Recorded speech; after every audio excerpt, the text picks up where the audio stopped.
Hello, class. This is Ola Salami. Um, this I'm trying to make my final speech, and I'm trying to introduce my two audiences. They are my friends, and there you go.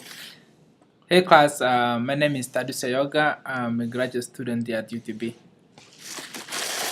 Hi, my name is Dumi Lovo, and I'm an undergrad student and I'm a petroleum major. Thank you, guys. My two audiences are professional and the casual. Appearance does matter in a speech because it integrates valuable status to the speaker. While making speech being casual, we regard the speaker as informal approach with no importance, even though if the topic is important. According to Martha Stewart in chapter 6 of our textbook says, in order to understand listening, we must first understand the difference between listening and hearing.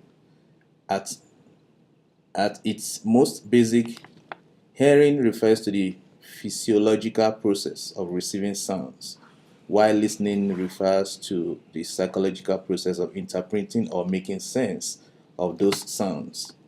This quote is extremely educating to me because one ought to be professional as a critical thinker to be able to attract an audience. Also, in a reference to Shonda's story in chapter 6, how one can make terrible mistakes without critical thinking. Critical thinking is essential in our daily lives. She should have done a thorough research and get her evidence before presenting her speech to class. That led her to be given grade D by the teacher. Although she was so excited about what she had about the healthy benefit of wine, but she failed to get her facts and confirmations. Once a speaker has established his or herself as a critical thinker before making a speech, that will serve as a tangible good reasons and enhance the credibility that the audience will respect and believe in the speaker because he or she has created integrity.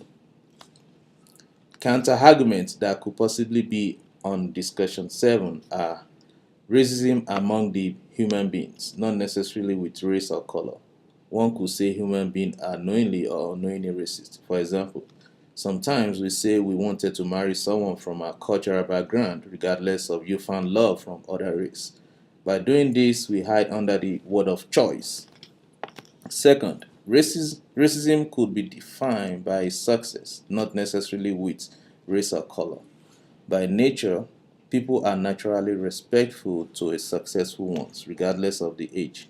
Just like the adage in Yoruba land that says, you do not claim elderly or seniority by age, you claim seniority by being successful. Third, racism by inferiority complex and not necessarily with race or color.